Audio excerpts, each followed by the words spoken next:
Is up, players. It's Warboss Tay up in this mug. Welcome to my first ever Get Painting with Me video. Lady Boss said that a big trend on YouTube for people who follow makeup people or models or just fashion people is that they have these things called Get Ready with Me, where apparently women usually, will be putting on makeup and just talking to the camera and uh, basically talking a little bit about what they're doing, but also just that's what this stream is going to be, guys. This live stream, I've got super chats enabled, super stickers, all of that good stuff if you want to donate and support the studio. But basically, what I'm going to be doing is filming a video where I'm going to be wrapping up all of these Cadians. I'm going to be painting, and I hope you get painting with me. Whatever you're working on, let's paint up some stuff together. Let's churn through our pile of potential, and let's just have a good time doing it. So hold on, let me make sure that I've got the comments on. In fact, I might live chat. All messages are visible. Top chat some.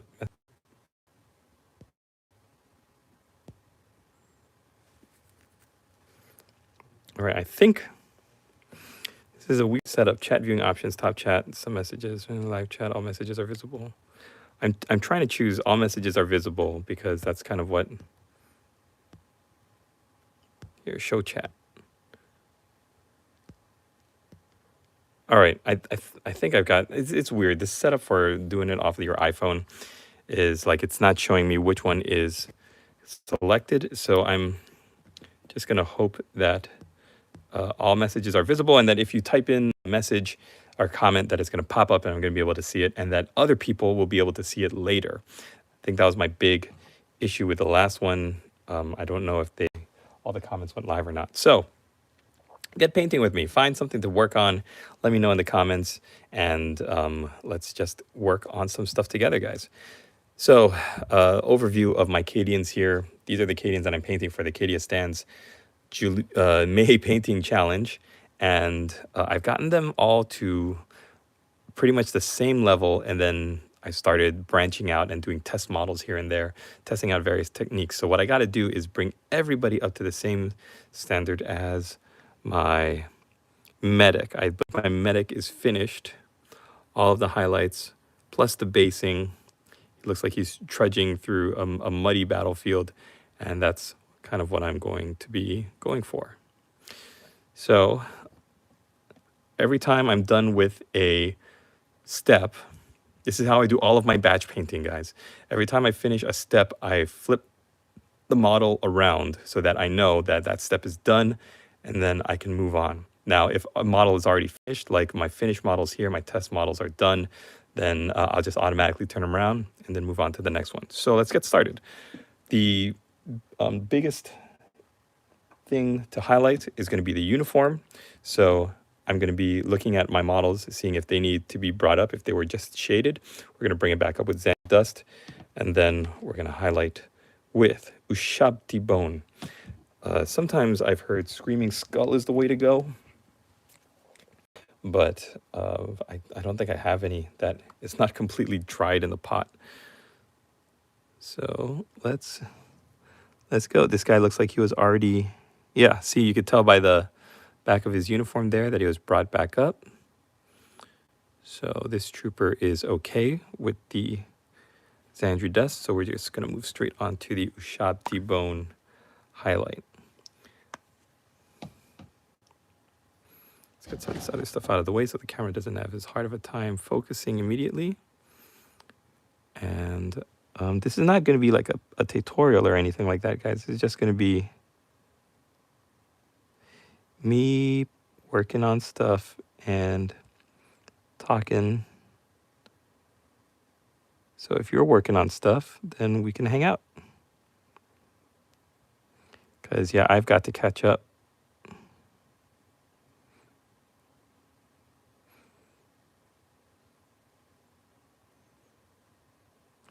Really got to try and finish my summer painting challenge on time. The end of the month is creeping up on me. I've been so focused on the Heroes of Hobbiton ready.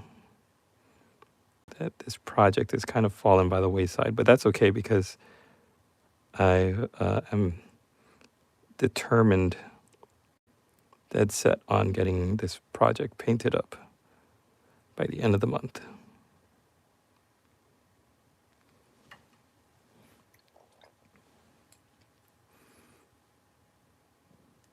Okay, finished.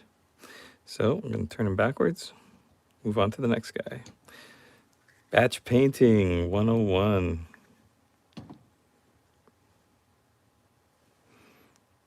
Yeah, this one looks like it was also brought back up. Okay, good. I think that time I did a live stream with girl painting, I might have been able to churn through all of these. Maybe it was the armor that I didn't get through. All right, so 1 out of 25. It looks like I'm just going to be focusing on the Ushabti bone highlights.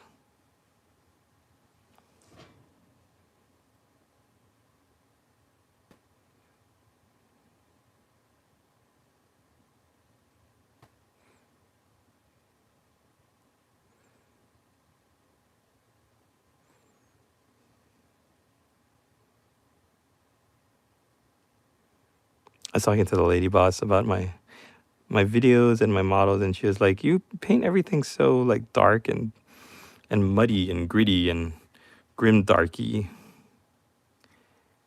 And I thought, well, that's kind of been the style of the game, unless you paint like Harlequins. And I showed her a picture, and she was like, "You should paint those." Like, oh, great.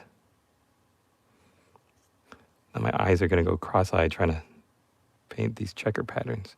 What did I do? Why did I paint this guy's armor in the khaki colors?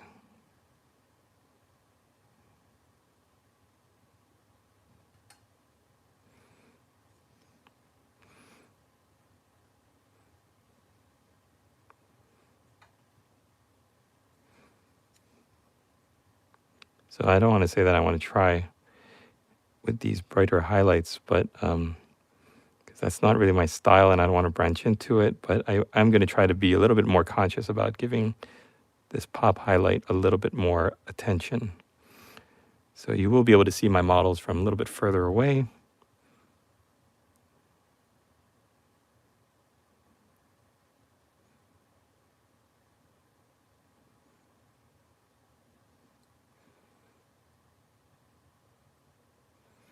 All right, and then let's get onto the armor.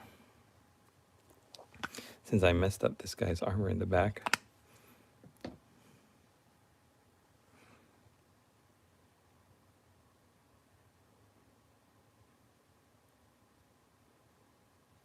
These new Cadian models, they're so great. I love how they look like regular human beings.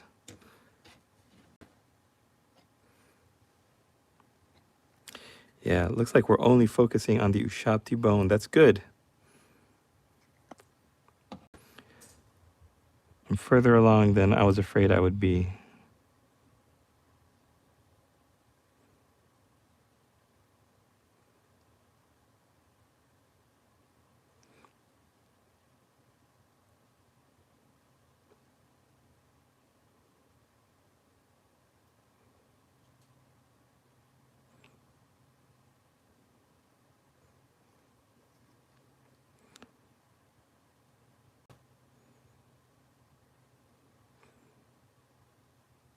I log into Twitter every once in a while, and I see people posting up their Seraphon pictures for their Lizardmen miniatures that Games Workshop sent them. Oh, it's so hard not to be jealous. It's like, I love painting Lizardmen. My Lizardmen videos are like some of my most popular on my channel. I would love to paint these new models. They look so terrific. I've reached out to Games Workshop like a bunch of times, and I haven't heard anything back. So I don't think I'm going to be getting any pre-release models for anything. It's like, it's a bummer.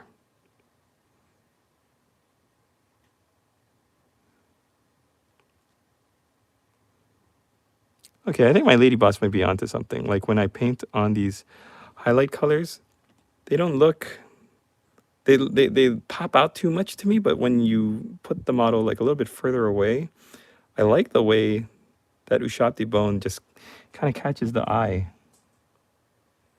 It lifts the color palette. Huh. My lady boss, I think she's onto something. All right. So every time I finish model, face them backwards and move on to the next one, where the goal at the end of the stream is all of my infantry here highlighted, based, and transfers. It's going to take me into the wee hours of the morning where I am in California. So if you've got anything you're working on, you're not just watching YouTube on the commute. I think if you are watching YouTube on the commute, this is going to be kind of boring for you. So you can check it out later when you come home and you're sitting at your hobby table. This is going to be more for those who are putting in some work or who just want to hang out. This is not going to be a stream where a lot of stuff gets done. I'm basically going to finish all of these models to the point of my medic, where I want them to have transfers, I want them to have muddy bases, and I want them to have grass. So we are going to catch everybody up today. The plan is the rest of my miniatures. You can see I've already finished the crew, their base coats. For my field gun tutorial, I've painted the base black. Gives me a nice dark and like neutral color on the base so that I can build up. Now I can focus on painting the gun. Still haven't started on the Sentinel. I think the Sentinel is going to be my Moby Dick, my great white whale. I've got to finish everything before I even start on this guy, because the goal is finish by the end of the month, have a fully painted combat patrols worth of Cadians, and then put the entire thing up on eBay and make my lady boss happy. Which is my goal in life. Make the lady boss happy. Yes, sir. What were we watching? We were watching Ant-Man and the Wasp: Quantumania. And I remember really enjoying the first two Ant-Man movies. Well, maybe the first one. I don't remember the second movie too much. I really enjoyed that first one, though. And yeah, just watching that third one the whole time, like, was kind of, I don't know. Didn't really enjoy it too much. I remember thinking the whole time, like, I should be painting. I should be painting. I've got a lot of Cadians that need paint. I should be painting.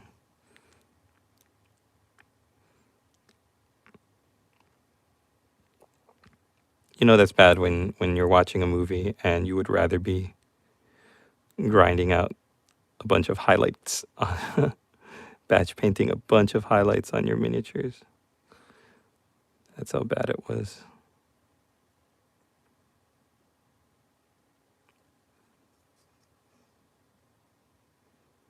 And to everybody who's jumping in on the stream, I thought I set the comments to be visible.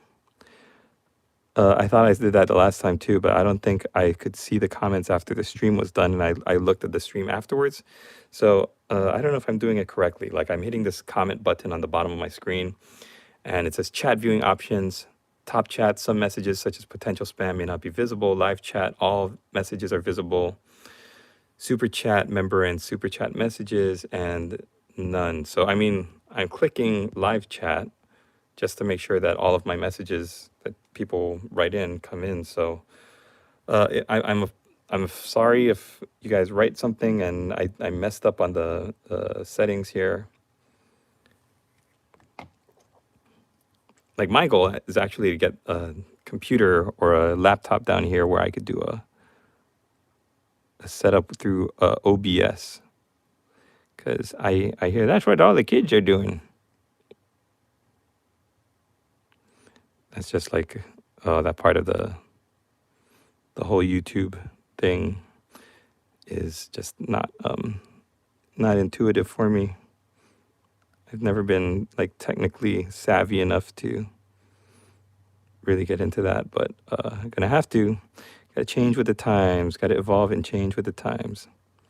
the lady boss said, "Oh, you should do like vlog style stuff. You should do mukbangs or like vlog at the hobby store." And I was like, "Yeah, maybe."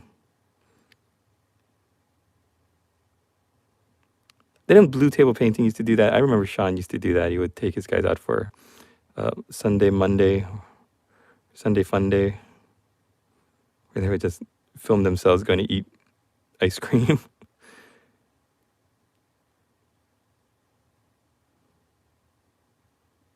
I put this up in the Discord, but I saw that Mr. Malorian had stopped filming last year. He was I can hear his voice like talking, before he went over to War Machine. I used to watch all of his 40K videos. There was also someone whose name was I can't remember this guy's name. He did like his name was like an Eldar name. Does anybody know what I'm talking about? And he would talk mostly over shows of miniatures about the game. I don't remember his name, but I used to really enjoy watching like a Eldar 40K or Eldar, was it like BL10 or like a name of the craft worlds? Watching that Maloran video, realizing that he filmed that in 2021 was really like a wake-up call for me. It made me realize like, here's someone cracking G, sub brush and sleeve. Watching that Mr. Malorian video made me realize like time is a flat circle, man. It's hard to like conceive of that fact, that we're getting older, that these miniatures that we're painting is like, I'm putting all this content on YouTube, and somebody might be watching my old Empire videos to get ready for the old world coming up. But it's like I filmed those way back when I lived in Hawaii. I live stream much? Nope, I do not. I'm gonna try doing it more though. This is probably about the time I'm gonna be doing it, like way early in the morning for me. My living situation might be going through a little shakeup in the coming months, which would free up my time to wake up a little early, get some painting in. I haven't done it yet. No, it's pretty easy. I'm doing it from my iPhone. I'm gonna start soon. Yeah, it's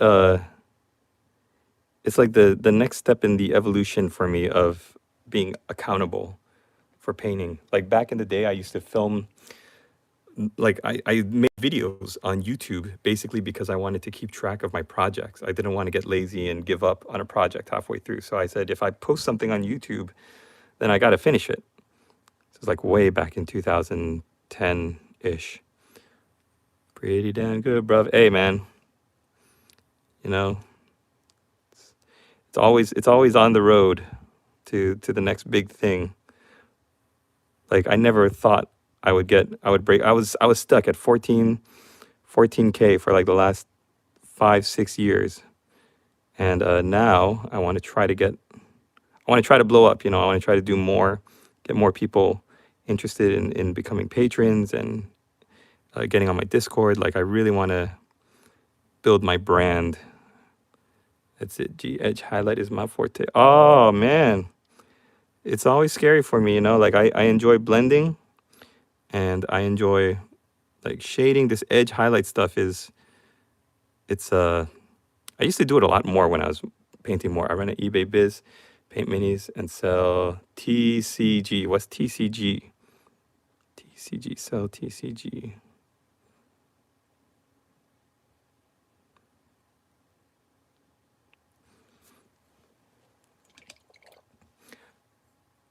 Pokemon. Oh, okay, cool.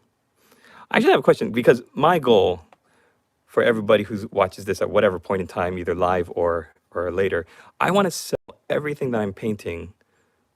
I'm streaming while I'm busy or asleep. Madness, Leo, madness. Welcome to the stream, my friend. I want to sell everything that I'm painting on eBay, and like I'm trying to create this cycle of monetization for my content which I'm sure most YouTubers have got it figured out already. But I've got my Discord. I want to build a strong Patreon. I want to, I want to do painting tutorials, right? Where I could show people this is how you paint your Cadians to look like pretty similar to the box art.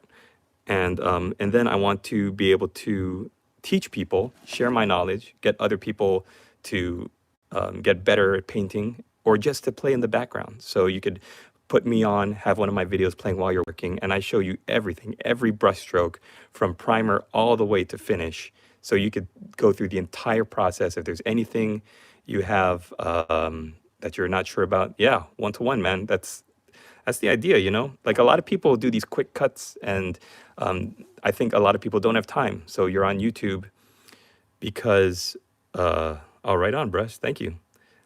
Like a lot of people don't have time, and I get it. And time is a finite resource that does not replenish. We only have so much time to work on these hobbies. So I want to show you what you're working on, how to do it. Oh, yes, yes, paint me like one of your French minis. And then they're going to have like big, bulgy eyeballs. What's up, girl painting? Thanks for joining. Yeah, just talk about my philosophy. I want to teach people. I want to raise everyone's skill level. I want to entertain people. I want to give value. I want all of my content to have value. And then at the end of the day, because I don't pay anymore, I want to be able to sell what I paint on eBay, or even better, to one of my the members in my community who are like, oh, you know, I play Cadians. I'll take those off of you. Then I can give them a little bit of a discount than what I would normally charge them on. I went full-time miniature painter 3 months ago and currently with selling.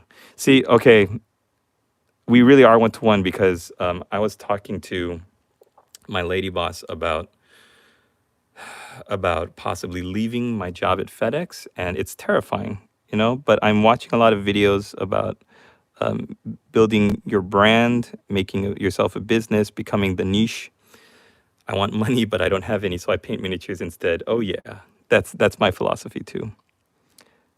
So like I want to build a sustainable brand, and I mean this is like a broken record already to most people, so I'm not going to belabor this point. But if I can give value, if I can create content that you can have going on in the background that puts a smile on your face, that makes you enjoy what you're doing, so you're not feeling like you're slogging through your painting sessions, then that makes me happy. That will give my work value. That will make me live forever on YouTube until YouTube gets shut down. Yeah.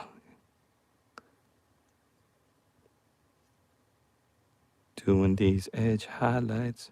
So yeah, I mean, I wanted to go full-time miniature commission painting earlier in like a couple years ago when I first moved to California. I couldn't swing it. So I think I've got to, I think I've got to just hone in on what people enjoy about my brand, about what I do. And I don't think I can make any courses because this is really just me putting brushes to models and then turning the camera on. But I can offer affiliate links to products that I enjoy using, that I find value in. I can sell my stuff on eBay. I can monetize, and hopefully, I don't know. I was thinking about getting into Twitch too. Dicey Guy was suggesting Twitch. So that might be something I try doing also. I ate a clown for breakfast. Stadia canned, Cadia stands. But he tasted funny. Oh, waka waka, girl painting. Same with you. I'm for heavy metal box art. Then I tend to put my own spin. I used to love just doing my own thing, making my guys stand out. I don't know if you guys remember, they had those those goblin characters, the sneaky stabbers or whatever.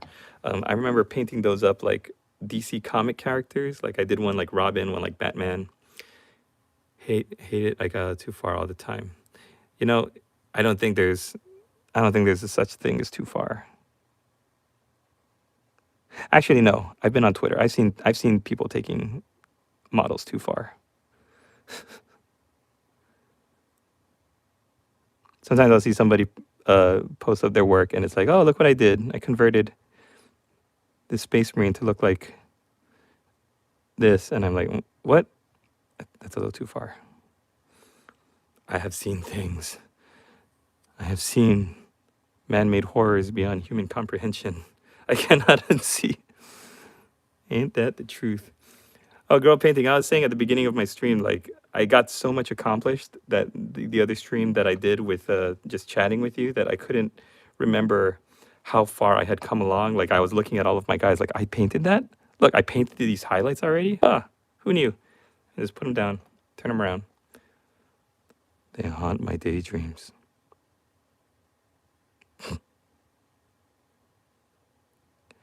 My friend back in Hawaii, he was the manager, and I think owner of the local comic shop. He was featured in a war in a White Dwarf way back in like the early 90s because he had gone to some official Games Workshop Warhammer fantasy event, and he had brought his orcs and goblins, and his giant he had converted so that the head of the giant was a squig, like a giant squig head, and it looked pretty cool. And so he took a picture on the table. Oh, thanks, Brush. And he was featured in a White Dwarf. Like his picture was on the page, and I remember thinking, like, that is so cool. Seriously, Brush and Sleeve, thanks for watching. Glad you like my content. Yep, I second that. Girl painting. Brush and Sleeve. That was like my whole conversation with girl painting in my last stream was we're talking about how crazy it is that what we do is has such an effect on people across the world. And I've been talking more to members of my Discord since then about just how crazy it is that you can touch someone, you can affect them, you can inspire them and motivate them to put in work and do it. It's like it becomes more than a hobby. It becomes like, yeah, this shared passion.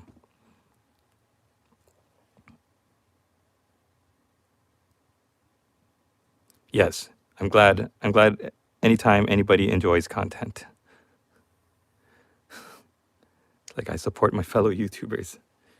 We're all out there. We're all out there in the struggle. What am I doing? 1, 2, 3, 4, 5. 1, 2, 3, 4, 5. I think I can do it, you guys. My goal from the beginning of this stream was to like really buckle down on these highlights and then base these guys and then have it finished. eBay is intense. Okay. Yeah, I have a question about that. So, wait, do I? Like I've only got one thing up on sale on eBay, and yeah, Slay the Gray. And I'm just having the worst time. Like I don't want to put it up for auction. I'm afraid people are going to just bid too low on it. And at the same time, I don't want to set it too high and then just have it keep getting like no action at all. Like I would like to sell it, but maybe I got to pull it. It's the Vampire Lord I painted a while back with the red hair and the craziness.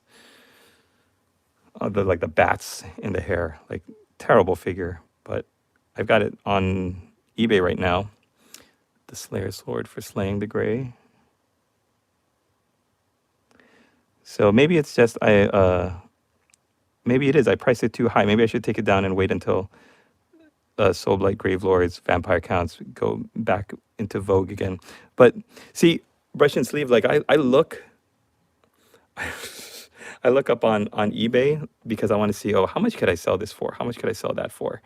And some miniatures that are on sale on eBay are like going for insane amounts of money, and I'm like, I can do that. I could paint that. That's not a problem. That's pretty easy. That's the hardest.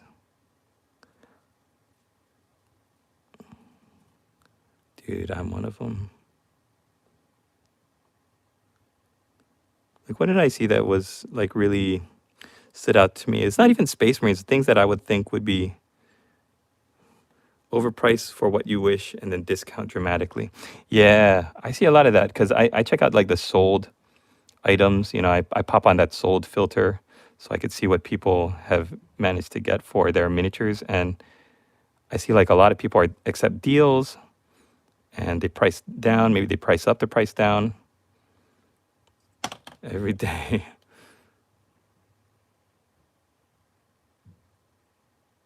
So it's rough. I mean, like when you're doing this, you're doing YouTube, right? You're creating content. Yeah, that's what I'm afraid of. Hours spent. Yeah, it's like how much do you value your time? That's why I think doing YouTube is good. You're able to add more value to your hours, especially one day if you can monetize your channel, then you can hopefully get some money from ad revenue while you're working. Most YouTubers have the same story where like they painted Warhammer stuff when they were young. They stepped away to do university, work, family, all that stuff, and then they come back to it. And so we all kind of share the same. I think we share the same pedigree. A lot of us. Yeah, you're not really tied into YouTube. Like anytime I want, I could leave and go somewhere else because I'm not really making too much at this point, but I would love to blow up to, Squidmar levels and just get more eyes on. It's funny, I think the algorithm was way better to me when I first started. Oops, sorry about that. When I first started this hobby, I remember doing YouTube videos and getting like hundreds of views within the first couple of hours. And that's when the fields were verdant and the crops were good. Highlight my week, literally. That's funny. Thanks, man. Thanks, brother. Thank you for jumping on. Look at that. Two legendary old school YouTubers for the price of one.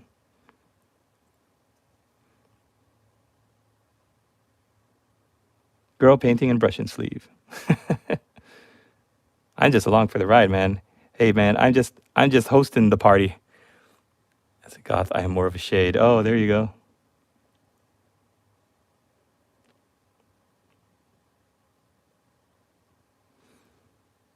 I see one person watching it, and I'm like, what? I don't know. I'm pulling some funny hours, man. Like Leo Film halfway across the world jumped in to my stream, and it's like nobody near me in the continental United States is awake right now. I'm nocturnal, bruv. Oh, Sydney, Australia, right on.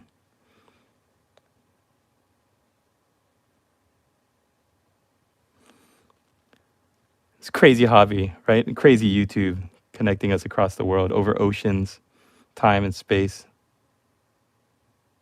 What time is it there? Rush.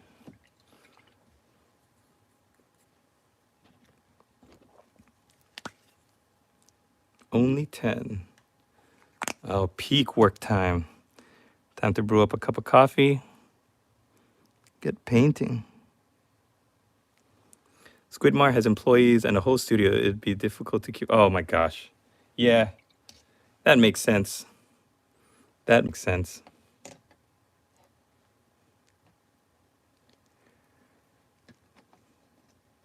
gonna have to get a green screen. This is more personal. Okay, so guys, I was talking to like one of my patrons, Michael Matzi. I was talking to my wife, of course, about my brand. She said like, "Oh, you should totally brand yourself as the Bob Ross of painting." And I think a lot of us old school YouTubers in the hobby are really like that. Like we show the brushstrokes. We get in there. We film what we're doing. You could see it really up close. It's like not always pretty. Sometimes it's out of focus, but you can be there from the very beginning, from an unpainted model with just primer on it. And a lot of what I've seen since then, people gaining lots of popularity and views and subs because they go fast. They show the beginning of a technique and then they fast forward to the next step. And it's always the next step and the next step to show you just enough to get you started and get you working, and then every single way to grip the model, pivot, and control. So true. Yeah, because if you remember like those old White Dwarf articles, they'd be like heavy metal techniques, how to paint a blood angel. You use this crazy recipe, like 3 parts of blood angel red, 2 parts of flesh, Thought Brent from Goobertown was the Bob Ross of Minispace. His older videos, at the very least. Oh, okay. I gotta check him out. I don't know him.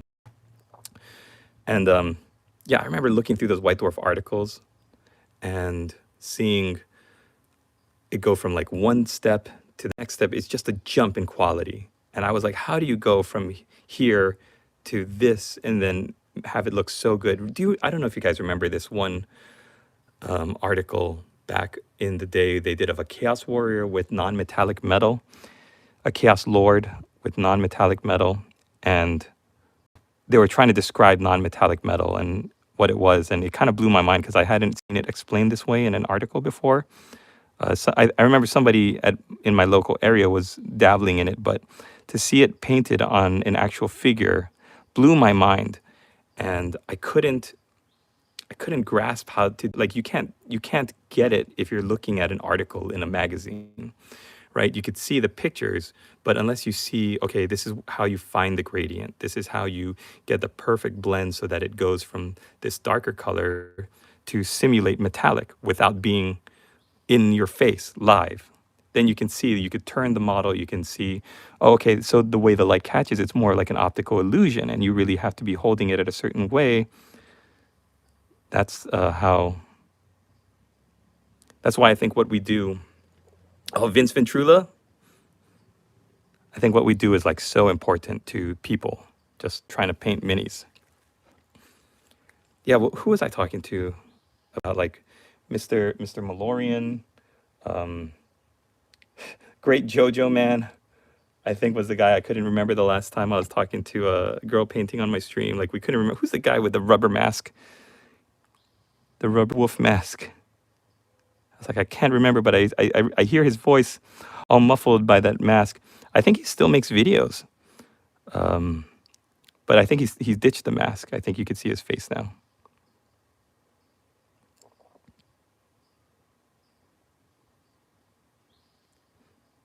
Yeah, all of those old school paintings. Look, what am I doing? I'm painting a model that's already finished.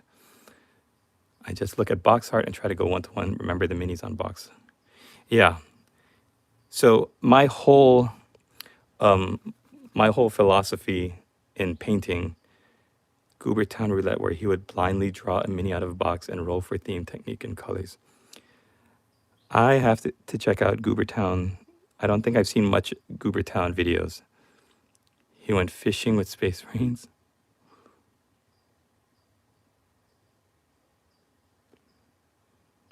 That sounds so fun. That's the kind of like crazy content that I want to emulate.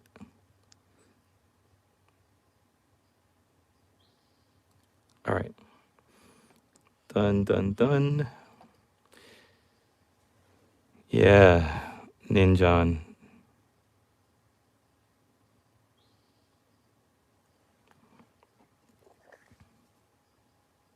He does. He's painting, he's building and painting up the Castle Grayskull for my summer painting challenge. Good stuff. It actually looks like not out of place with a lot of Warhammer fantasy terrain, skulls and grim, dark, gothic architecture.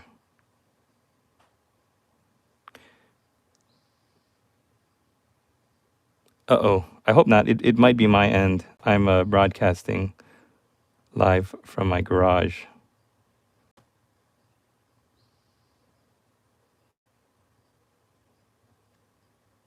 I'm also trying to upload like multiple videos at once while I'm doing this live stream. I don't know what I was thinking starting this right now.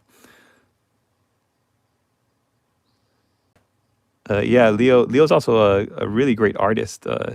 He's got some great sketches that he puts in his videos to accompany.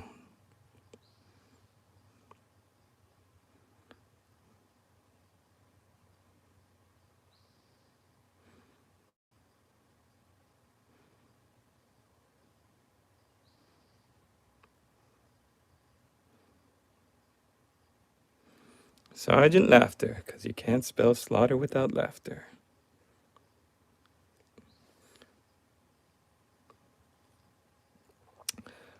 5. Yeah, Leo, we're just talking about creating content. He asked if you create content. Good stuff.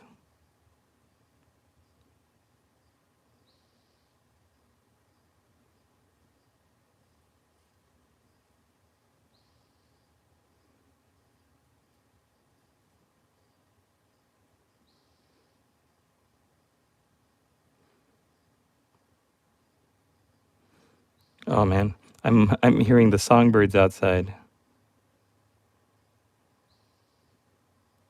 I've been working all night. I've been working on the videos for Heroes of Hobbiton, getting that squared away.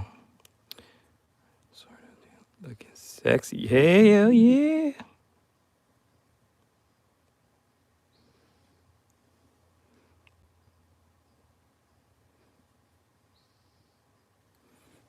There's nothing like a fully painted Cadian squad. Regular old humans. Trying not to get blown up. Yeah, I think I did this one already.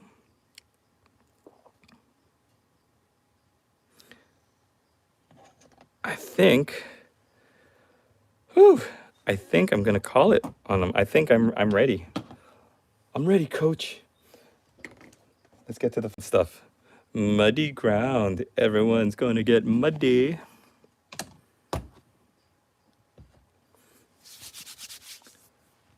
Looks fantastic.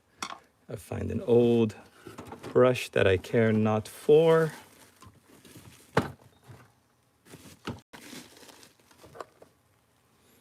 Ever since my son has realized that he can climb up on my chair and just mess with my hobby station, I've had to move so many things around.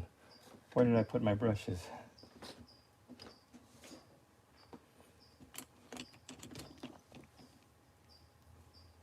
I don't want to use one of my good brushes. Here we go. I guess this will do.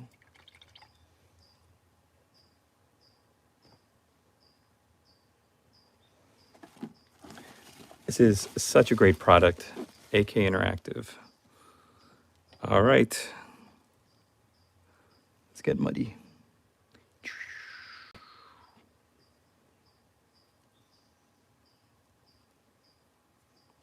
It's a good distance to hold it from right here.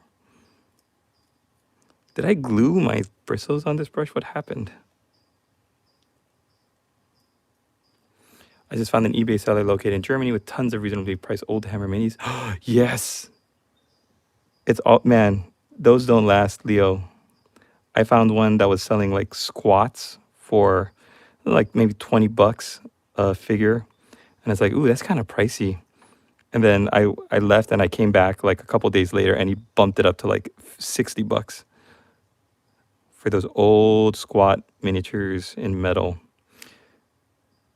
Yeah, if you can find a good, reasonably priced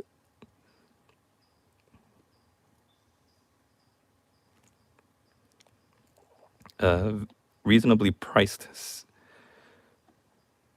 seller on eBay.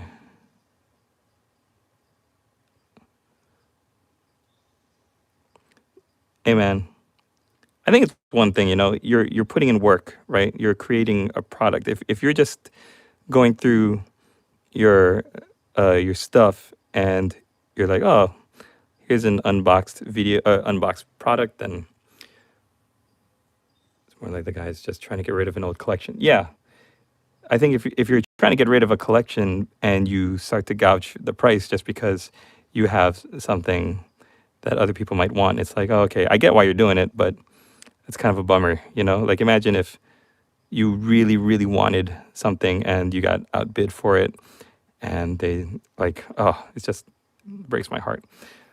Whereas painting miniatures, I feel like we're putting in hours, we're working on it, we're creating the finished product, right? And who knows, somebody on eBay might just be like, oh, that looks pretty good. I want to take it and strip it and paint it myself. It's like, oh, why even bother, man? Just go get it new in box and paint it yourself. I feel like if you're selling finished models on eBay, it's heartbreaking to see somebody's work getting stripped away.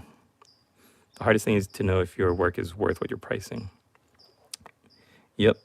You know, the best way to know that, the best feedback for that is, I think if it sells or not, right?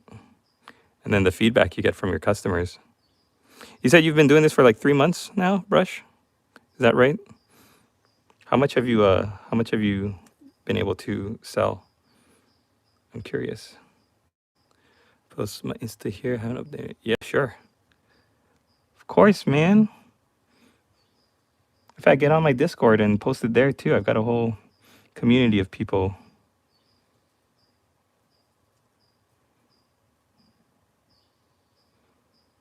Yeah, it's in the pin. It's pinned in the comments. All minis in my Insta are sold. Okay, cool. Yeah, if we can get more eyes on your stuff, post it in my Discord in the shop sharing channel, and we'll get more eyes on it. What am I doing? I think if guys are running, then they deserve a little mud on their boots, right? I don't want to like bury them in mud. I feel like with this effect I'm going for a muddy battlefield, but not like trench warfare, World War I muddy. I'm going for like just after a rain and some vehicles trudge through muddy. Just want harsh feedback. Uh-oh.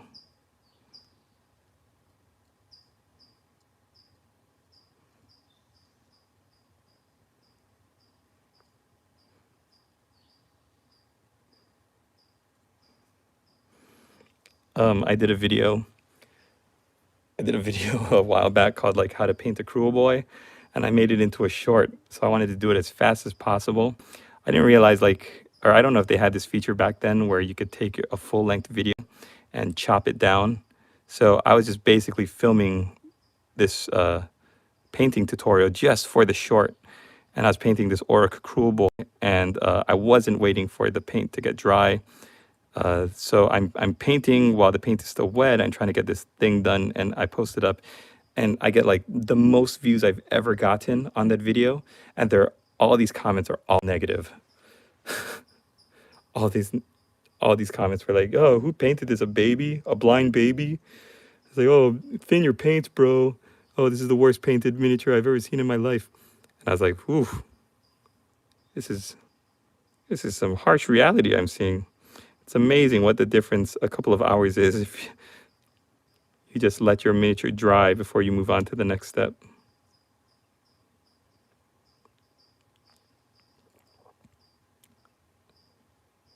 I think I unlisted the video. I was so upset. I was going to delete it. And then I realized, oh, it's content. There's people are watching my content. All content is good content. We're like farmers now. As YouTube creators, we're like farmers, just farming for views, farming for likes and subs, just trying to make stuff that people will want to click on. Sorry if it's against TRS or something. What is that? I'm sorry. I think I missed that, Brush. What's going on? What are you doing? Are you in New Yorker? New Yorker.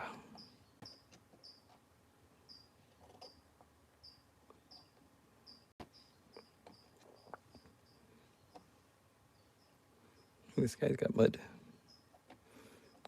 What's happening? I think I've missed the past 5 messages in chat.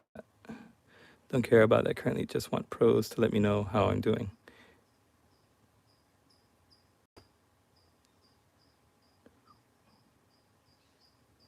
Sydney, Australia.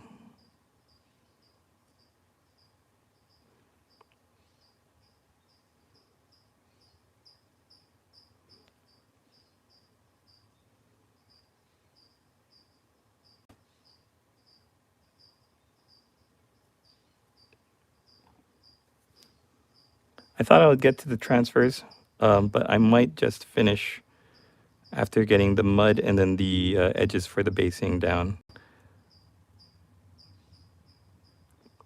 That might be a little too tedious work for a live stream.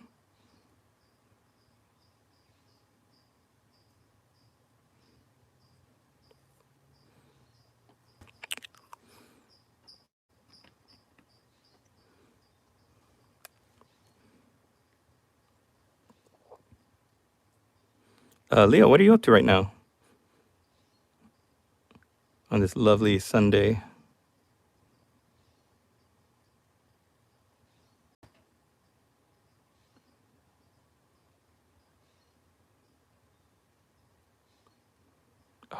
Not even painting in camera. Hello.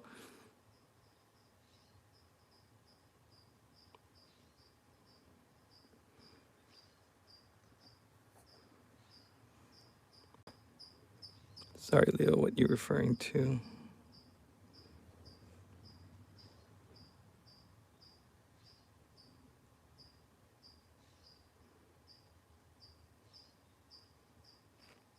Not knowing what I was getting into, the intro to your show and tell was a bit unusual. Oh, is that Brush's Instagram?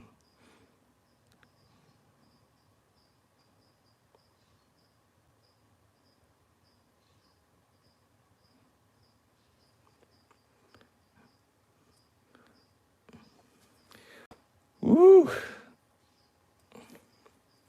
Should be writing a script on the next Grayskull episode. Script? What is a script?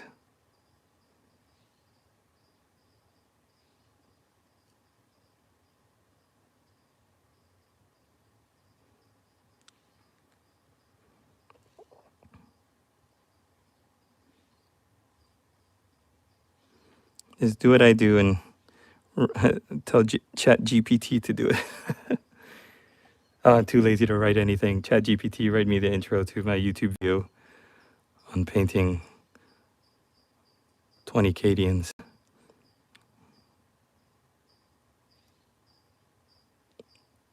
Sure thing, you lazy son of a gun.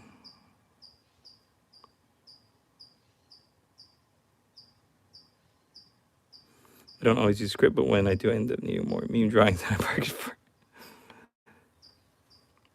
Bro, I love your meme drawings. Sometimes they creep up like out of nowhere and like they're so relevant and like the ones you choose to use to emphasize what you're saying, so funny. AI ain't got nothing on us. God, could you imagine if one day they come out with like an AI 3D printer and just like, print me something that looks like, print me a Cadian that looks like Warboss Tay painted it. That'd be it. That would be done. Squid Eye the Skaven of World Wars 2. Sooner or later. Oh, man. Ooh, I was about to paint. Don't give him ideas.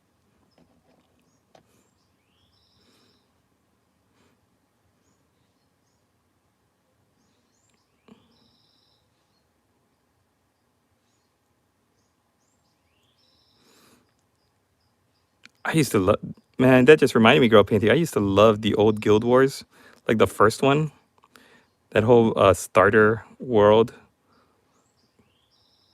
Get your first 15 levels.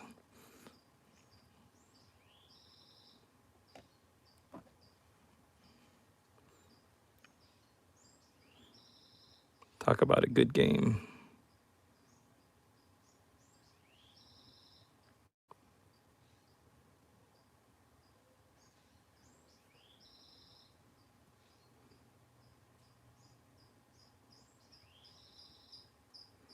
Oh, we do here, man. We bring up old school things and we reminisce about the good old days. Things were better before.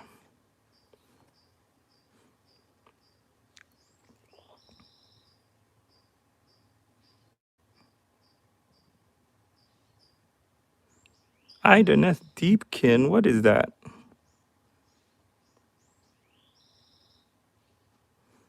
Fire Slayers. I can't believe they made a whole faction that was basically dwarf troll slayers.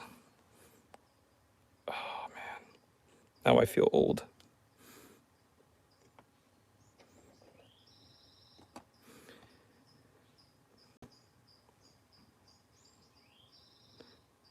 1990. I was in middle school then. No, I wasn't. I was still in grade school. What do you think of the new NIDS? Yeah, I've never hit the horizontal waiting spot. All right. Thanks for hanging out, girl painting. Let's see you around. Have a good one.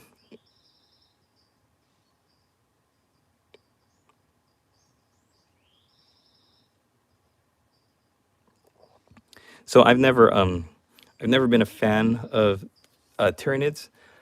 I think planking it. I think I really like the Moloch. I thought that was interesting and new to make that big like Tyranid centipede worm coming out of the ground. I like that. I like the did I like anything else? I don't know if I liked anything else, but I do remember the old Metal Screamer killer from way back in the day. I do remember back when they used to look more like xenomorphs from aliens with big heads and strange looking body shapes.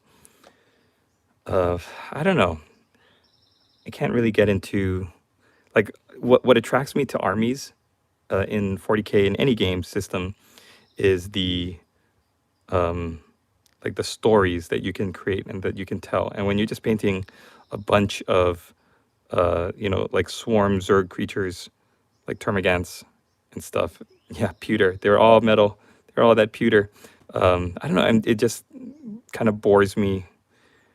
I think because I don't play the game. If I played the game and I found value in those kinds of tactics and those kinds of miniatures, then I probably would enjoy it more. But since I don't play and I'm only a painter, I'm an artist, I'd rather look for things that look, or I'd rather paint things that to me look more interesting, that tell stories. Like I remember uh, I wanted to paint up, I wanted to convert an entire army of Cadians that were like in my head canon, they were all gonna die, that they were all dead after that battle.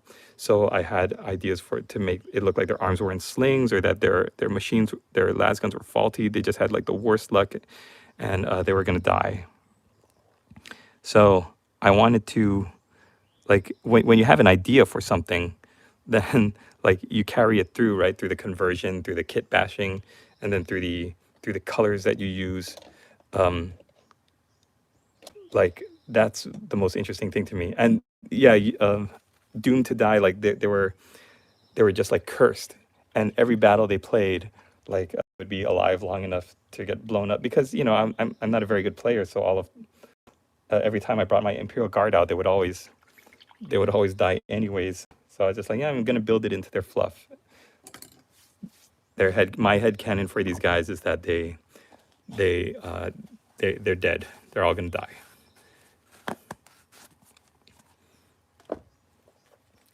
Just orcs without their relief. Oh man, I am surprised that I got through all of the highlights. Well, for this cloth anyway. I think for the armor, for the green armor, I might do some more edge highlighting. This is crazy. Uh, I'm pretty happy with what I was able to accomplish. We're at an hour going in. For those of you who've just joined or who've been hanging out for a while, or for those of you who've been here since I started the stream, I hope you're entertained. Feels good, man, to stand back and look at what you did. I think what's going to make me feel better once the texture paint, yeah, you know, Leo, I think I did. I think I did. I put texture paint over the texture paint. I'm like, I'm Iced Tea, pimping my ride. He's like, yo, bro, I heard you like texture paint. We put texture paint over your texture paint so you can texture paint while you texture paint. Oh gosh, what was I thinking? I think when I was building the models and before I primed, I just wanted to have something on their bases. Yeah, but that added effect is actually pretty good. I think it makes the base look better than just being flat. And I think once it dries and then I add on this grass, I think that'll be like really good. Yeah, I love this steppe grass. It looks like muddy grass. I need to stop buying basing materials. I was on a basing material kick for a while, guys. I had a problem. Anytime my hobby store would get in something, I think they knew too. They're like, oh, there's a guy that buys all the basing stuff. Stock up on all the stupid colored grass and all the stupid, like, little cork pieces. I realized a lot of this stuff is just find some cork board, right? And then break it up and then just break it up into fine little cork pieces. That's all this is. The ballast is basically just like kitty litter sand. And we could save a lot of money if we start thinking like that. Yeah, it looks proper Warzone. Thanks. That's what I'm going for. I don't want trench mud. I want just a muddy battlefield that's been churned over by some tanks. Like here's the effect that I want. I might add some gloss to create like a little bit of mud, but this kind of dried up. Go to the beach and get some bark and rocks. This kind of dried up mud is kind of what I'm going for, and the grass is trying not to get churned up, but some of it is going to inevitably get churned up. Yeah, that's kind of what I want. All right. So what am I doing in the meantime? I'm working on the tutorial for this gun. Gotta get it started. Yeah, gloss it in the puddles. Put some gloss to simulate puddles. That's what I'm gonna do. And this guy still needs to get some work. This is the great white whale for me. This is my Moby Dick. I'm gonna have to wait until everything else is done. Yeah, like it just stopped raining. Exactly. You know what? Narrative storytelling, right? You could even make it look like it's in the wintertime, add a little bit of snow to look like it's just melted, but it's freezing. I used to have an airbrush. In fact, I still have the compressor. I still got the airbrush pieces. It's just I've never been comfortable using one, and it didn't really suit me for my styles of videos where I film live. Like the compressor was a little loud, the one that I had. And then I realized I could just do it, and then I could do like the voiceover afterwards. I got to check out these videos, man. Brush, I got to check out these videos because it's always good to see another content creator, what their work is, and looking for his frequency. Yeah. Oh, yeah. Consistent posting. That's why I try to do these monthly challenges. I think having the impetus to post either every day or every other day is good. What did I see on YouTube? I'm watching a lot of like self-improvement videos and videos on becoming an entrepreneur and building a business off of yourself and your brand. So while I'm waiting, guys, I'm just shooting the breeze with you because I'm waiting for this mud to dry just a little bit more before I go around the bases with some black paint. So we're taking a little coffee break. So grab a nice, refreshing or hot, warm beverage, and let's hang out a little bit. All 5 of you, all 4 of you. I've seen this thing that said that you shouldn't copy anyone because you're never going to be them. So your stuff is always going to be second best to theirs. And I find that very, very good. Very good advice. On the other hand, when you copy one person, it's plagiarism. When you copy a whole group of people and what they're doing, then it's just, smart because you're replicating their secrets. But I think on YouTube, we all have our personalities, right? We've all got our voice. And when you're on YouTube, you're selling yourself. You're telling the audience a story. You're giving the viewer an experience that they are hanging out with you, and they're going through the same thing that you are. Crackling is nuts, and mini painting is chill. Audience, so gotta work on it once my stream's set up. Yeah, like you're appealing to different audiences. Did you say Pokemon or Magic? I couldn't remember. Those card games attract a certain type of audience that is a little different. To me, this interaction is trippy enough. I know, crazy, right? All trading card games. Okay. Yeah, like I was in my hobby store yesterday picking up some stuff, and the difference in energy between like these guys that came in, like grown men, not kids, that came in and were talking about I think it was either Pokemon or Digimon or something, and they were wearing like tie-dye shirts, they had crazy color hair and full beards, and they're talking about like the game, and they're talking about these cards and talking about something like crazy energy. And then you see these young like high school college kids in the 40K section just looking at the boxes, and they look over and they're just like watching these guys that are like 10, 15 years older than them. And it's like crazy how the energy seems like it should be flipped, right? The kids should have that crazy energy, and these older guys should be a little bit more. I don't know. I don't know. Should. There's no such thing as should. Everybody's doing their own thing. So what I'm saying is, we play to our audience. We create our voices. And if I'm in the game store, yeah, dude. Um, just we like nobody can be you, right? You have your voice and you have your own style. So bank on that. Just keep going with it. That's what I've done these past many years. And though I haven't found like great monetary success doing it, like I love this hobby. I love painting. I love teaching. I love sharing what I know, because I was I'm just like everybody else on YouTube that is looking for a painting guide. I don't know how to paint something. YouTube is the best teacher, right? You just get on and how to paint vampire count skeletons, or how do you paint Cadian shock trooper, and then boom, you see a whole bunch of people pop up, and nobody's tutorials are the same. If you look for an unboxing of something, nobody's gonna unbox and review a kit in the same way as the next YouTuber. Like we've all got our own views and our own values. Mini painting or card games like pushing a boulder with spikes up the hill. Yeah, I know. I know. That's what's scary. That's what's scary, because like honestly, I want to follow you, man. I want to do the same thing.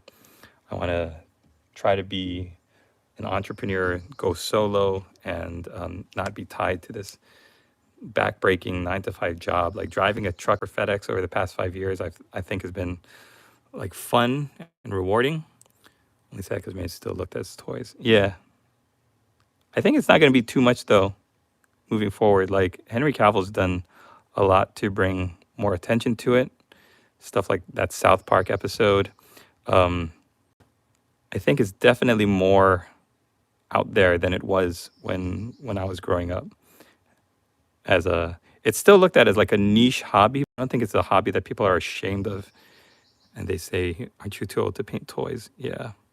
Oh my God, I'm like my lady boss is not saying this to be like he's a stereotype or racist or anything, but like she's got like she comes from like a full Chinese family, and all of her like her mother and her aunties and everybody is like expecting me to take care of her.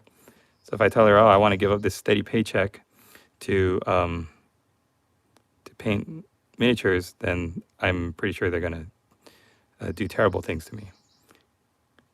But if there's, I think there's a market for it. Like we're in a niche area, we're in a niche market where we can sell these skills, we can monetize them, and we can get people to want to watch our content. You have an engaging personality, then that's like you have a voice, right?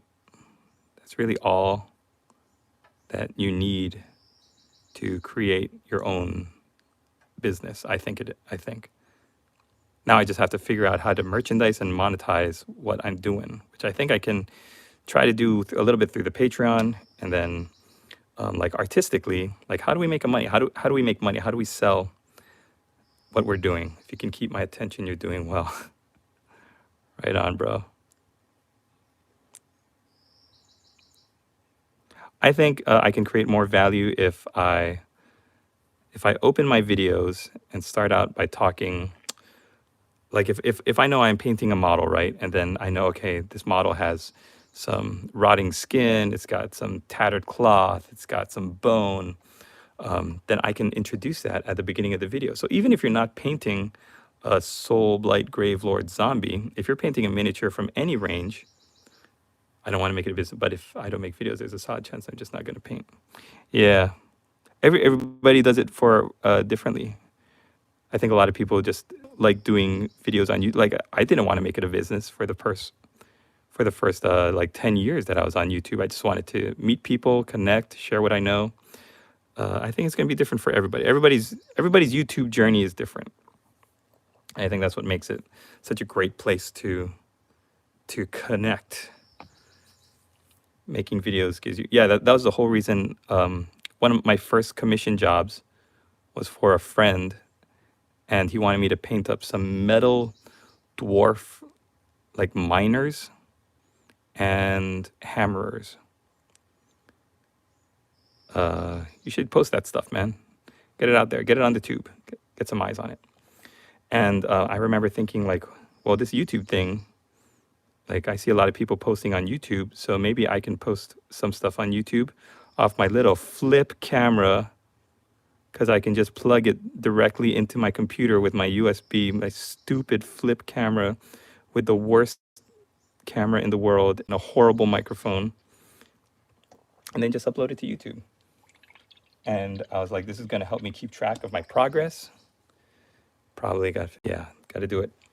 And that's how it started for me, just keeping track, like keep being accountable with your work, right? If you're posting, then you got to go through with it. This was back in the day when like posting stuff on YouTube meant something. Everybody was like so careful about what they posted on YouTube. They wanted to make sure that everything was like all lined up. And now you could just turn your camera on and just start posting. Yeah, dude, this stream that I'm doing right now is just I went onto YouTube, I hit the plus button to create new, and then it's going to say like create short, upload a video, go live, and later on you're going to be able to make community posts when you get enough subscribers. But yeah, you just hit go live. Actually, now that I think about it, I think streaming is like locked behind the subscriber wall, or like you need 1,000 hours of your content watched. There's some number that YouTube now does it because so many people have started YouTube channels, so they don't want people to just immediately be able to start streaming. So I think check it out because they change it all the time.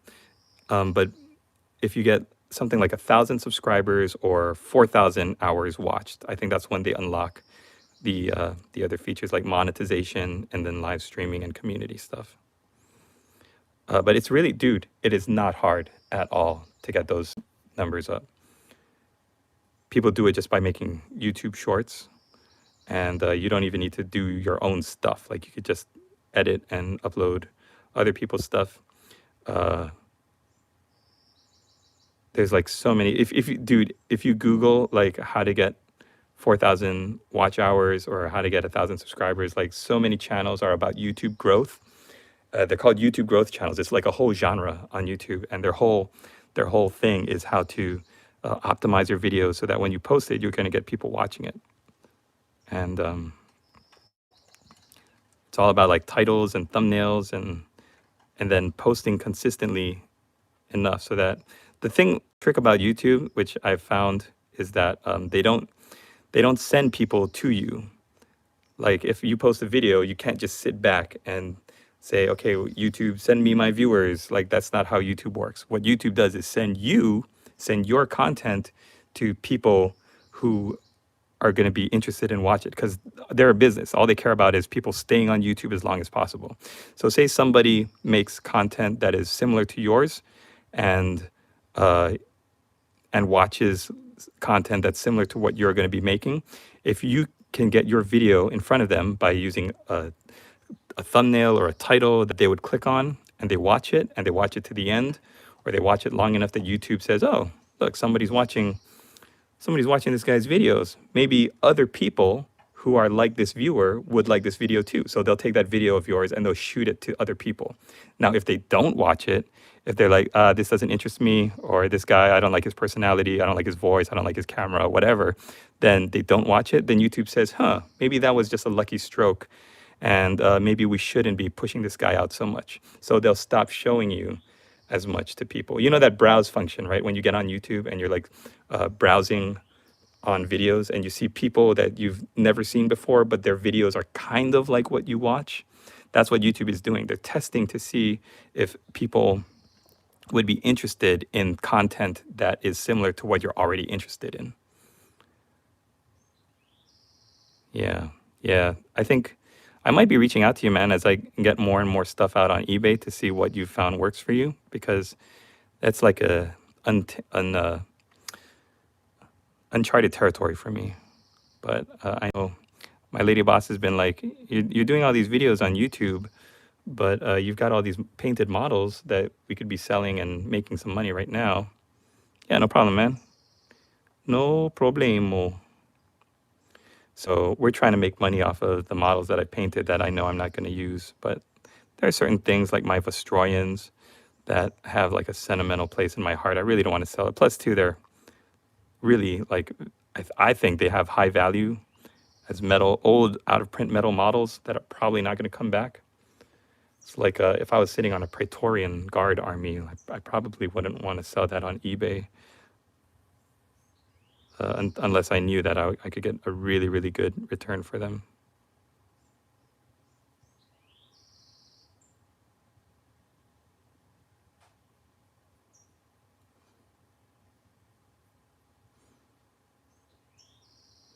Yeah, you got to know what value you have. Otherwise, you get guys like Leo Film coming by and scooping up all your stuff on the cheap.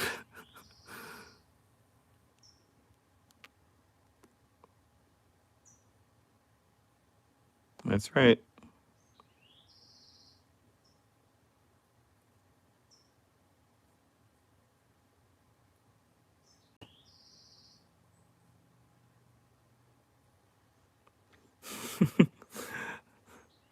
Talk about you going into that eBay listing and taking all those old Hammer minis, Leo.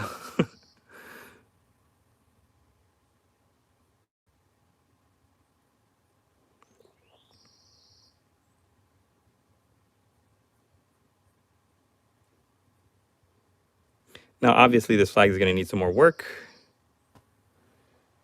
Yeah, dude, I would rather my miniatures go to someone who's going to appreciate them. The lady boss and I, we went to a estate sale the other week for this. I guess he was a major in the army and he was a doctor, and he had built up. Yeah, I bet. I bet when you look for one thing and then all of a sudden you find all this other stuff. He had built up like his entire house was like a library, dude, and it was all nonfiction books, so like history and self-help and medicine, and like so much history on like Rome and America and Asia, like so much knowledge. And like every room of his house had bookshelves of like fat hardcover books, not just like little skinny paperback ones, but like the kinds that cost like 30, 40, 50 bucks, art and art history and music. And he had all these books. And then somebody was walking through looking at it and just like buying them for so cheap, right? Because they're trying to get rid of it. It's an estate sale. So it's like, oh yeah, I get this one for $2, $3, like hardcover books on the Renaissance and art in Rome.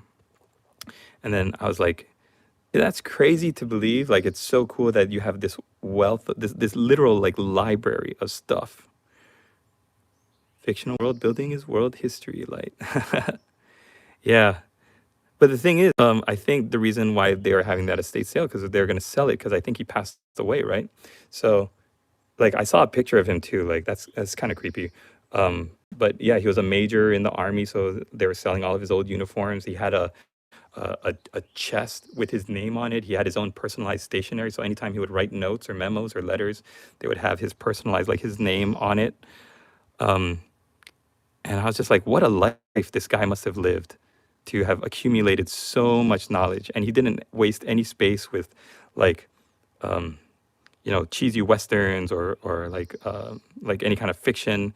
Like he had just accumulated all this knowledge, and then it's crazy to think that now people were just like little vultures, like picking through all of this his life's knowledge. Like it's kind of creepy and fatalistic in a way and sad, but yeah, the true value of it, of course, is going to be like if there's really knowledge to be gained inside of those books, which there's so much. My lady boss and I, we picked up a ton of books for our son, like that we also want to read. Like we don't want to sell them. Like there were so many good titles in there about like the history of railroads in America, and life for the Mayans and the Aztecs and their civilizations, and there's just so much knowledge. We still keep our ancestors' relics from over hundreds of years ago. No, this guy was selling it. His family was selling because they were trying to make money. They want to sell the house and move the rest of the family into some place a little bit cheaper, I guess.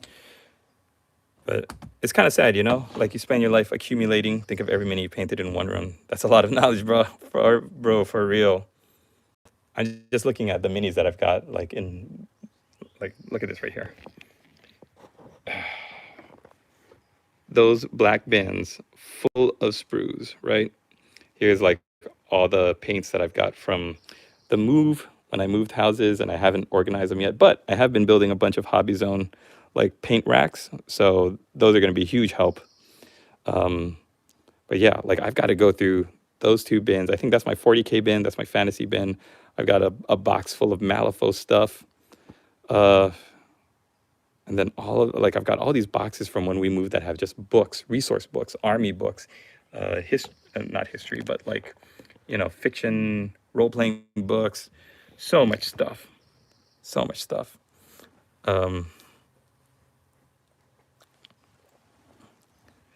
I think we're like the modern day collectors, us war gamers. Too much gray. I know. My Gray Crusade. I'm gonna be fighting it. I'm gonna be fighting it long, long into my dotage. But I think I can do it. Like I'm training out more now, guys. I've done more painting in the last like 2 months than I've done in years, and I think a huge part of that was because this little guy, my baby being born. Now I have more time that he's getting a little bit older and he's on a regular sleep schedule. We all have those hobby rooms. I have a shelf dedicated to medieval Bulgar war helmets. That is cool. That I would like to see. But yeah, we're all trying to make these hobbies work. I can honestly say I don't have one mini not built and prime prep for painting. Dude, I think I went down.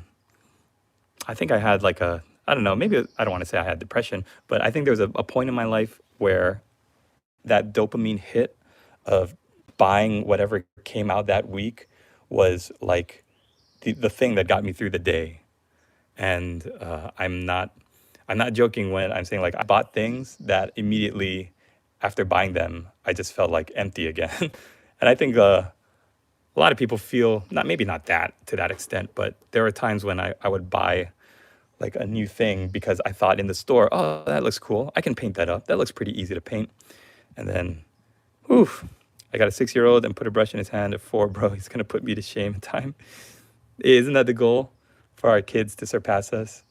I'm I'm trying to keep my son's only 1 right now, so I'm trying to keep him out of my area because all he wants to do is grab the paint pots and then hand them to me, or grab my guys and like literally, he grabbed this model when I was at the in-laws house, and he just check broke that thing off without even like a second thought. He didn't even think about it, and I was like, oh boy.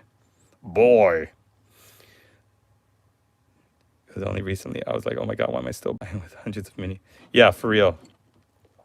I don't think I'm gonna buy a single thing until I'm done painting. Especially, I'm doing this mini game for all of my patrons that I have a ton of minis to paint for, and I'm really, really gonna hone in on that. So this project, once this is done, I'm so close to finishing it. Now all I have to do is transfers and grass. So I got to wait for all this to dry. And then they're going to be finished, like the field gun. I'm doing a video tutorial for this field gun. So once that is finished, that's going to join the pack. He wants to watch Cadia. I'm an orc in disguise. I'm a, I'm a saboteur. I'm a secret agent. What's up, everybody? People who are chiming in now with comments. Thanks for joining, adding to the stream. And this, I said it like 3 times on the stream because it really is, which is the Tamiya product people use for sprue goo. Plastic glue? I would say it's plastic glue, right? Because plastic glue melts plastic to rebond it. Liquid cement? Oh, okay. I would think, okay, Tamiya liquid cement. Yeah, I'm looking at guys. I've been looking at this this figure online, and trying to figure out how I can get it painted as quickly as possible. Maybe I can. I was just gonna say maybe I can do the mud on his base right now, but actually I'm gonna wait on that because I still gotta prime it. I gotta do all that filming. It's the green topped one, extra thin. Got this guy. Quick cement, extra thin, but this is AK, but I think they're trying to copy the Tamiya brand with a style of bottle. I had a Tamiya green. In fact, that's why I bought that one, because I think my Tamiya green I was just about out of. It's, you know what's the worst? The little brush is not it's not long enough to reach the bottom. So in the Tamiya one, like once I get to a certain point, I have to actually like cap it and like shake it to get it on the brush. That's not fun. Yeah. Okay. I talked about this, guys, on some videos earlier. This combination, Zapagap and Bob Smith Industries Instaset. I think Zapagap does make an accelerator, but I found that this one works so fast. It works so fast. I literally put together like all of the miniatures for my my Heroes of Hobbiton game. All of these village guard, bowmen, like 5 minutes for each unit. Just popping, put the Zapagap in where you need to, and then like for the heads, and just one quick spray of the Instacure. And I talk about this in my video about using this Instaset, but I remember when I would just use the Zapagap because they said, oh, this is the best super glue. If you're using resin, don't use it on plastic. But if you're doing metal or resin, then besides pinning your limbs to your models, use the Zapagap. And so I thought, okay. And I had no idea what this product was at the time, but I was doing an Orc Death Dread with the crazy long arms.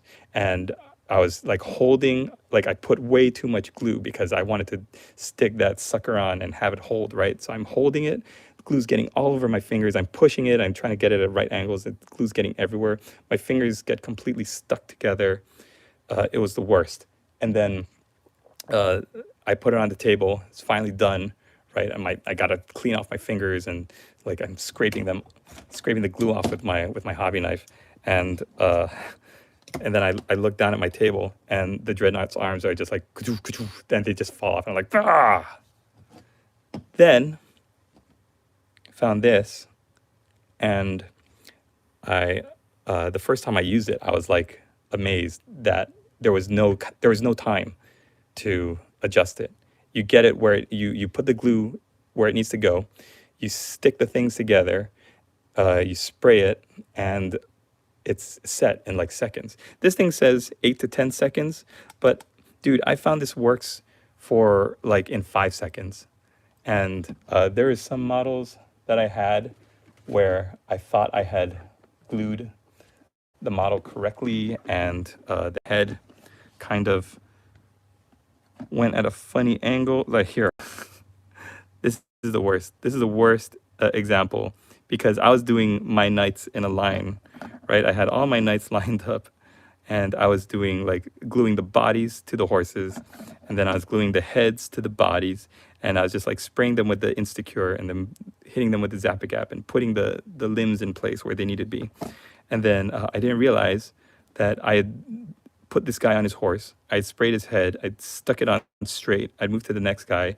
And while I was working on him, I realized that his head had kind of tilted to the side. And then I was like, oh, shoot. So I picked him up and I was like, no, he's set. Spray one side, glue the other. Yeah. Zap and Cure is stronger than the plastic and it's solid. So this guy, he's leaning. He's riding dirty. He's leading to the side. He's dodging an arrow. He's scratching his ear. So that's gonna be him. But yeah, I highly recommend Clipper and try not to cut his head in half. I was thinking of doing that. I've got some spare heads around too. I just think he looks so funny. He's a good reminder to me too. So I'm just gonna leave him like that. But my tip of the day, guys, Zap-A-Gap and Instacure, Instaset for Bob Smith Industries. Just like I wish I had this combination of tools in my tool set when I started, and I wish I knew about it. It took me years. And you know what? I remember buying this and having this in my drawer with all of my paints, and I never used it because I didn't realize how good it was. I had bought it. Yeah, try it out, because I also tried out, do I have it here? The Army Painter one. Army Painter has like an Insta set as well. And so I tried that one just because I was buying a bunch of Army Painter stuff. Like their basing glue is really, really good. It's thinner than other PVA glue. So if you put it down, it'll spread and stick to sand and ballast down really nice. Yeah, it literally makes your building times go so fast, so fast. Yeah, don't use Gorilla Glue. I made the mistake of using Gorilla Glue once, never again. But yeah, these two products, hand in hand, they're like a match made in heaven. They're like peanut butter and jelly. They're perfect. So, guys, the state of my Cadia Stands project right here. The absolute state of it is I have my troops totally painted, almost completely based. I just need to put the step grass down. There is some detail work I got to do on the flag still, obviously, but really everything in the midst of being filmed for a tutorial. And I'm probably going to be taking the last couple of days of my challenge to be working on this one. I'm going to have to really churn it out, do one of these like late night sessions again, I think. But I am super proud of what I was able to accomplish. And I think my challenge, my issue as a painter, just doing this for fun, was that I get so easily distracted, and anything is achievement. I don't think I have ADHD or anything like that, but I think for myself, my own personal hurdles, my own obstacles, was that I just felt like I wasn't making the best use of my time. Like I would start painting and think, oh, I should make a video because I just picked up the Skaven Death Master. Oh, I should probably do a video on that guy because that'll be fast and that'll get a lot of views. And then, oh, you know what? I should do a video on painting some of these zombies in different skin colors because vampire counts are coming back and they're hot right now. And I've got all these zombies that need painting.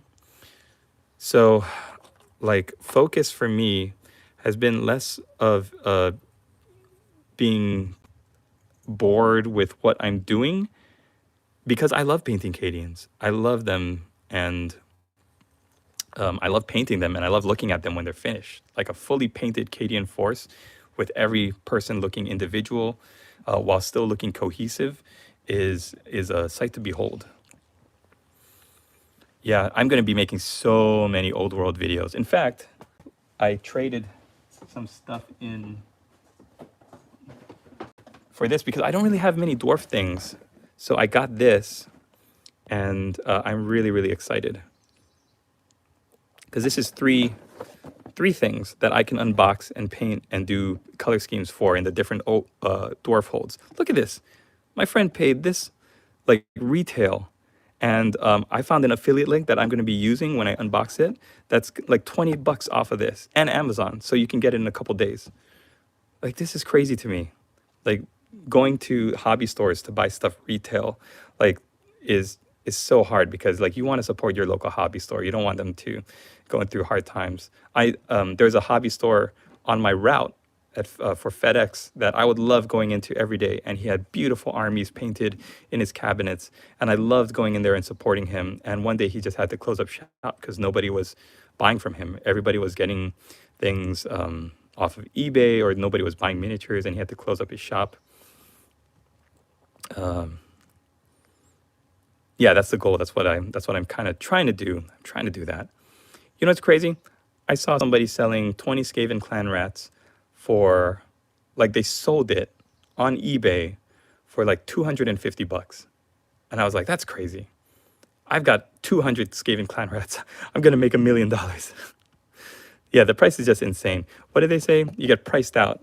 Us hobbyists who've been in the hobby for so long, who've grown up painting miniatures, like, it's so hard, right? Because we want to keep doing this thing that we love. But yeah, it's just rough. Oh, you're selling your 20 for 160? Have you sold? Yeah, mine too, from the old starter box, the Island of Blood. So I've got like 200 Skaven clan rats that I've collected over the years. So I want to paint them all up because I found a pretty quick process for doing them. Yeah, so you've sold? You were able to sell? Like, I wonder what the price point is, because my wife is like, don't paint all that up for not if you're not going to get paid for it. But yeah, this person, I don't know if you've seen them, but they sold on eBay that squad of 20 Skaven clan rats for $249, with like $30 from shipping from Ukraine or something. And I was like, this has got to be a money laundering scheme. Ain't nobody going to pay 250 bucks for 20 Skaven. And then I looked at my pile of sprues, and I was like, 250 bucks for 20 Skaven? I got 200 Skaven. I do not anymore. I do not have an airbrush anymore. I do, but it's like, it's boxed up somewhere. I'm just taking a break, guys. Oh, this was a rough one. You know what I might do before we end stream? I might hit this with the muddy goodness. No, you know what? I'm gonna wait till I get a little bit closer. I'm gonna wait till we get a little bit closer to that before I hit it with the mud. I don't want to have to repaint over anything. One of my favorite bits, totally random, is that this commander, this sergeant, is looking at a watch, and it's like an old school watch. I'm gonna paint it up like a pocket watch. It doesn't look like a hollow screen. It looks like an old school ticking watch. Like, you see, it's even got a little button at the top, like a timer. So good. First time interaction with mini painters on the tubes. Yep. I can't believe that I've been streaming for almost 100 minutes. What is that? Hour and a half? Get a lot done. Yeah, brush and sleeve. We're here. We're hanging out. So most of us do these live streams. You can jump on, say what's up. And the great thing about this hobby is that we don't have many jerks in this community that are just going to be like, oh, I'm too big to talk to you. I'm not going to dignify anything you say with a response, unless you have over 1,000 subscribers on YouTube.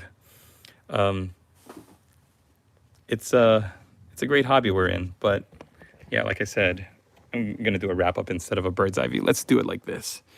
Let's take a look. Oh, this is the thumbnail right here, boys.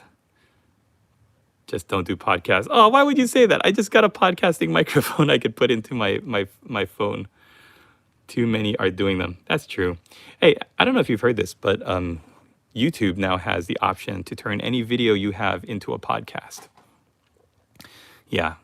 The thing is, we're doing a visual medium. It's not like, health or fitness or money management or something where you shouldn't be looking at something.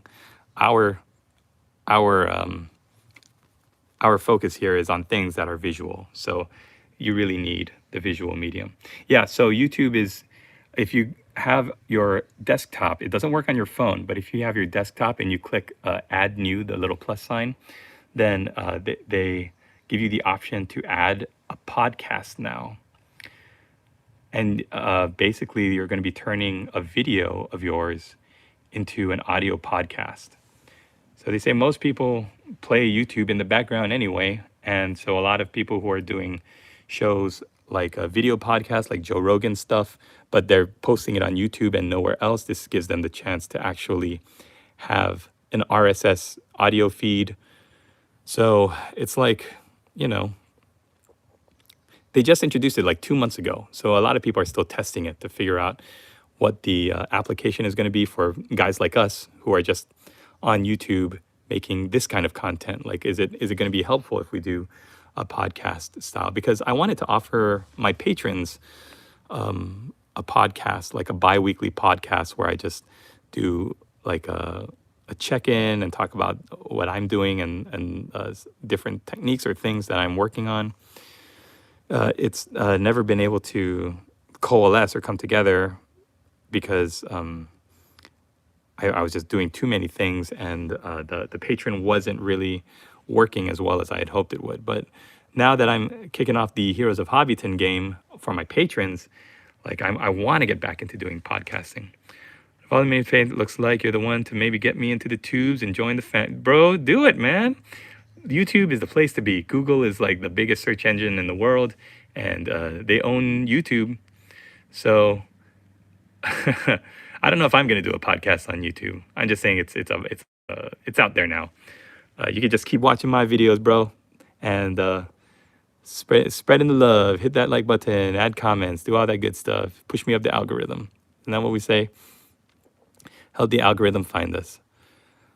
So, boys and girls, I am going to turn in because my voice is about to go, and I am like so proud of my progress tonight.